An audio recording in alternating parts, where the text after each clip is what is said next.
이집트가 중국산 전투기 도입 사실을 전면 부인했습니다. 지난 2월 13일 이집트 일간지는 이집트 공군이 중국으로부터 젠텐시 전투기를 도입했다고 보도했는데요. 언론 보도가 있은 지 보름 뒤에 이집트 국방장관이 직접 언론에 대고 이것은 완벽한 가짜뉴스라고 발표한 것입니다. 과연 무슨 일이 있었던 것일까요? 사건의 시작은 작년 여름 2024 이집트 에어쇼였습니다. 고등훈련기부터 주력 전투기까지 전방위적인 전투기 도입 사업을 벌이던 이집트였기에 처음 신설된 이집트 에어쇼는 한국과 중국, 미국, 러시아산 전투기의 경쟁 무대였습니다. 그리고 한 달 후 중국산 전투기가 한국의 KF-21, 미국의 F-16V에 승리했다는 보도가 중국 관영 언론을 중심으로 퍼졌는데요. 기존 보유했던 F-16의 개량 작업에 실패한 이집트가 미국, 이스라엘 등과의 복잡한 관계로 F-35 도입까지 거절당하자 중국의 젠10을 도입했다는 것입니다. 그러나 이는 아무리 봐도 수상한 거래였습니다. 중국은 2023년 두바이 에어쇼 때도 관계자가 직접 이집트까지 건너가 애절한 구애를 했는데요. 계약 성사 소식에 서방 언론은 중국이 무이자 차관 등 불공정 조건을 제시했다며 의혹을 제기했고, 중국 언론은 자국의 전투기가 미국과 러시아를 추월했다며 자만에 빠졌었습니다. 그런데 수개월 후 이집트 정부가 이를 공식적으로 반박한 것입니다. 이제 이집트 전투기 사업은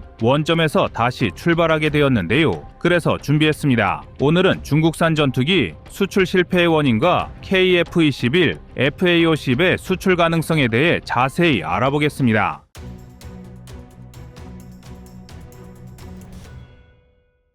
사실 이집트 공군의 선택지는 많지 않았습니다. 지난 가을 미국 비즈니스 인사이더지는 미국 정부가 이스라엘과의 관계를 고려해 이집트의 F-35 20대 구매 제안을 거절했다고 보도했습니다. 이후 곧바로 이집트 정부가 젠10C나 젠31, FC-31, 그리고 젠20까지 다양한 중국산 전투기 도입을 위해 중국 정부와 협상 중인 것으로 전해졌는데요. 보도에 따르면 카이로 관리들은 중국으로부터 고등훈련기부터 4세대 전투기, 심지어 5세대 전투기 구매 가능성을 논의했다고 합니다. 이집트의 위시리스트에는 당시 중국과 파키스탄 공군이 운용 중인 4세대 전투기 젠10C 외에 아직 프로토타입 단계인 5세대 FC-31과 젠20 전투기도 있는 것으로 전해졌는데요. 이러한 구체적 정보에도 당시 분석가들은 이런 이집트의 움직임이 전투기 도입 사업에서 한국과 미국 정부에 압력을 가해 가격을 다운시키려는 의도적인 트릭이라고 보고 있었습니다.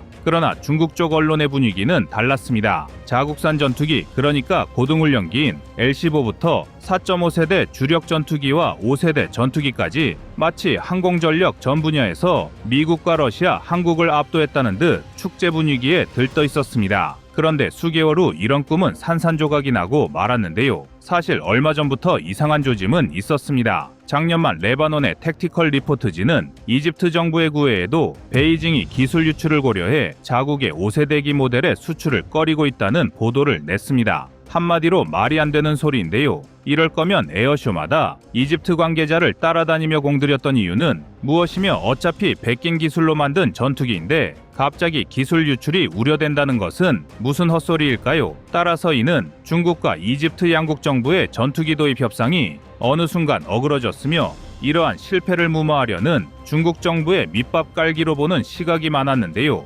결국 이런 예상이 들어맞은 것입니다. 고등 전투기의 예만 봐도 중국산 L-15와 한국의 FA-50을 비교하는 것 자체가 너무 자존심 상하는 경쟁이었습니다. 중국 공군의 고등훈련기 L-15는 FA-50과 비교했을 때 기본 설계부터 무장력까지 엄청난 차이를 보였는데요. 최대 이륙 중량이 9,500kg 정도인 L-15에 비해 FA-50의 최대 이륙 중량은 13,500kg으로 거의 1.5배에 달합니다. 비행 가능한 무게가 적다는 것은 그만큼 무장력과 연료량에서 손해를 본다는 것입니다. 그리고 이는 곧 전투기의 전투력과 작전 지속 능력에 직결되는 중대한 차이를 발생시킬 수밖에 없습니다. 가장 최근에 개발이 완료된 최신 얘기 FA-50은 동시에 검증받은 기체 T-50 고등훈련기를 개량해 만든 자체 개발 경공격기이기 때문에 이집트의 입맛에 맞춰 업그레이드는 물론 추가 개량을 통한 능동적인 현지화가 가능합니다. 또한 T-50의 경우 이집트 공군의 주력 전투기인 F-16과 높은 호환성을 자랑하기 때문에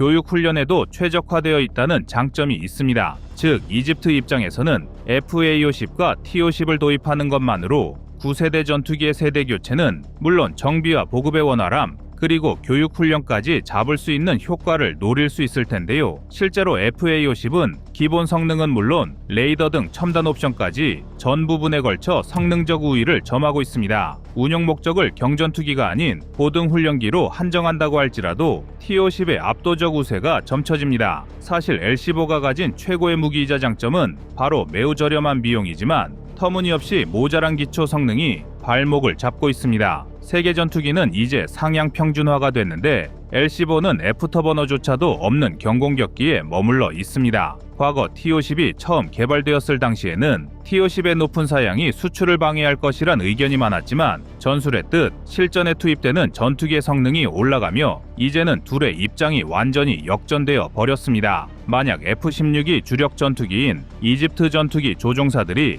L-15로 훈련한다면 정작 F-16에 탑승했을 때 오히려 적응하지 못하는 악효과만 불러올 것입니다. 중국 정부가 수출을 꺼린다는 최강의 5세대기 제니10도 마찬가지입니다. 중국 공군은 제니10을 F-22 랩터, F-35에 이어 세계에서 세 번째로 완벽한 5세대 스텔스기로 칭하고 있습니다. 실제로 제니10은 기본 스텔스 성능 외에도 최고 속도 마하 이상이며 추중비가 1.12로 상당히 뛰어난 기동성을 갖추고 있습니다. 그러나 많은 전문가가 페이퍼 스펙이나 시뮬레이션 결과보다 제니10의 실체 깡 성능을 파헤쳐야 한다고 주장하고 있습니다. 가령 현행 제니10에 탑재된 엔진은 중국 내에서 개발한 WS-15 엔진으로 약 180에서 200kN의 출력 범위를 갖는데요. 개발 초반부터 많은 논란에 휩싸였던 엔진이 구형인 WS-10C 엔진과의 통합을 시도한 지 고작 2년 만에 완성되었고 초도 비행에까지 성공했다는 것 자체가 충분히 의심스러운 일입니다. 실제로 중국 정부는 제니10을 2017년부터 현장 배치를 시작했다고 주장하고 있지만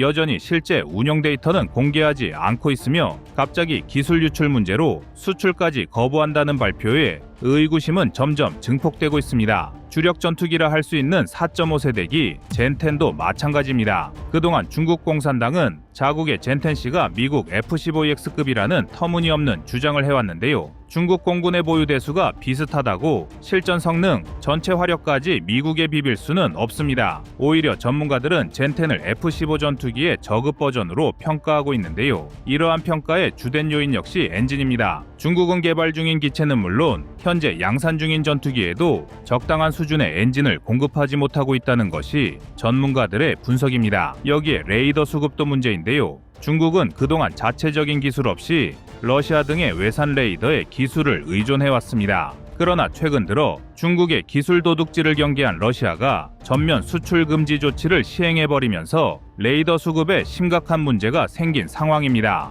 따라서 분석가들은 중국산 전투기의 레이더 성능이 일본의 F-15J나 한국의 F-15K, 인도나 베트남의 수호-27보다 한 등급 아래라고 평가하고 있습니다. 심지어 일부 과격한 전문가들은 제니10을 정말 5세대 스텔스기로 볼 수 있는가에 대한 의문을 제기하고 있습니다. 얼핏 봤을 때 제니10은 내부 무장창을 탑재하는 등 F-35와 유사한 스텔스기 형상으로 보이지만 결정적으로 큼지막한 카나드와 주익 형상은 전방 RCS 값을 폭발적으로 상승시키는 최악의 결과물입니다. 이에 다수의 전문가는 제니10의 스텔스 성능을 KF-21 보라매급으로 보고 있는데요. 실제로 대한민국의 KF-21은 검증된 대부분의 데이터에서 중국산 5세대 전투기를 압도하고 있습니다. 전장 16.9m, 전폭 11.2m, 전고 4.7m의 KF-21은 제너럴 일렉트릭의 F414 엔진 2기를 탑재하면서 스펙상의 엔진 출력은 제니10에 다소 못 미치지만 컴팩트한 동체 덕분에 추중비가 1.15를 가뿐히 넘습니다. 기동성에서만큼은 다른 어떤 전투기와 비교해도 탁월한 수준인데요. 게다가 중국과 달리 A사 레이더의 완전 국산화에 성공한 만큼 레이더 수급 문제에서 자유롭습니다. 또한 KF-21이 분류상 어쩔 수 없이 4.5세대로 공표되어 있지만 S덕트나 평면 동체, 반매립형 무장창, 매립형 안테나, 반사각 정렬 설계 등의 저피탐 형상 설계는 이미 5세대 스텔스기에 준하고 있습니다. 결국 중국과 이집트의 계약이 심화할수록 중국산 전투기의 비교 하위가 드러날 수밖에 없었고 계약은 파기되어 이집트 전투기 도입 사업은 원점으로 돌아갔습니다. 물론 계약 파기의 원인을 이집트의 심각한 경제 사정으로 보는 시각도 존재합니다. 그러나 경제 위기는 이집트의 한정된 사안이 아니며 그동안 이집트 정부가 보여줬던 전방위적인 국방 강화 움직임에 비춰봤을 때 도입 사업이 재개될 것은 분명해 보입니다. 오히려 이집트 정부가 군사 장비를 대량으로 구매하는 경향이 있으며 이집트가 아프리카와 중동 시장 전체를 아우르는 핵심 거점이라는 점을 봤을 때도 우리가 결코 포기해서는 안 될 시장인 것입니다. 또다시 시작된 무한 경쟁 KF-21과 FA-50의 분투를 응원하겠습니다.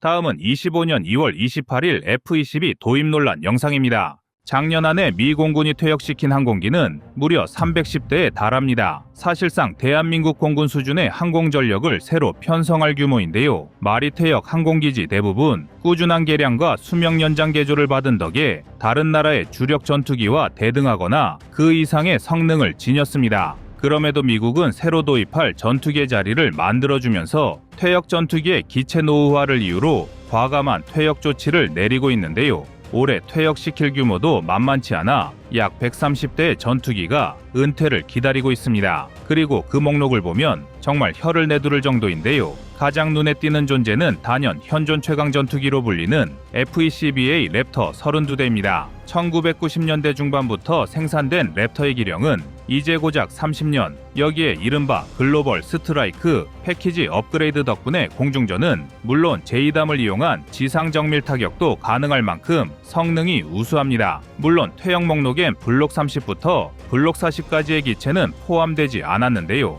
그렇다고 해도 F-22A는 이른바 오늘날 F-22의 전설을 만든 바로 그 기종입니다. 2006년 랩터는 모의 훈련에서 F-15 등 4세대 전투기와 모의 공중전을 벌여 144대 0전적으로 승리한 어마어마한 기록이 있습니다. 사실상 4세대기 전투기는 랩터 앞에서 저항할 엄두조차 낼 수 없는 수준이란 것인데요. 물론 최강의 전투기라는 것은 운용 목적과 방향성에 따라 얼마든지 달라질 수 있습니다. 그러나 모든 변수를 감안하더라도 전 세계 전투기 1티어는 언제나 랩터였으며 앞으로 6세대 전투기라는 PCA가 도입되기 전까지는 이러한 전설은 깨질 가능성이 없습니다. F-22가 이렇게 최강의 전투기로 손꼽히는 데에는 바로 스텔스, 스피드, 그리고 센서 퓨전이라는 3S 요소 때문입니다. 우선 스텔스 측면에서 F-22는 이를 완성형 단계에 이른 전투기입니다. F-22의 레이더 반사 면적 RCS 값은 고작 0.0001제곱미터에 불과해 레이더 상에서 표시되는 면적은 날벌레보다 작습니다. F-15가 5제곱미터, 훨씬 작은 F-16이 1에서 3제곱미터라는 걸 생각하면 사실상 레이더로 F-22를 포착하는 건 불가능합니다. 때문에 그나마 가능성이 있는 탐지 방법은 F-22의 쌍발 엔진에서 뿜어져 나오는 열기를 포착하는 건데요. 열 추적이 가능하다는 것은 가시거리 내로 접근했다는 뜻으로 적군이 F-22의 존재를 알아차렸을 땐 이미 저승행표를 발권한 이유가 될 것입니다. 여기에 F-22에 탑재된 AN/APG-77 A사 레이더는 5제곱미터 크기의 물체도 약 300km 밖에서 탐지할 수 있는데요. 특히 약 1500개로 모듈로 이루어진 AN/APG-77 레이더는 모듈마다 각기 다른 파장의 레이더 주파수를 발사하기 때문에 적 전투기의 레이더 경보 수신기 RWR이 F-22에 조준되었다는 것을 감지하지 못합니다. 더구나 F-119, PW-100 쌍발 엔진을 탑재한 F-22는 최대 이륙 중량을 채운 상태에서도 추중비가 1.08을 넘는데요. 이는 로켓과 마찬가지로 양력을 받지 않아도 엔진의 힘만으로 기체를 상승시킬 수 있다는 의미입니다.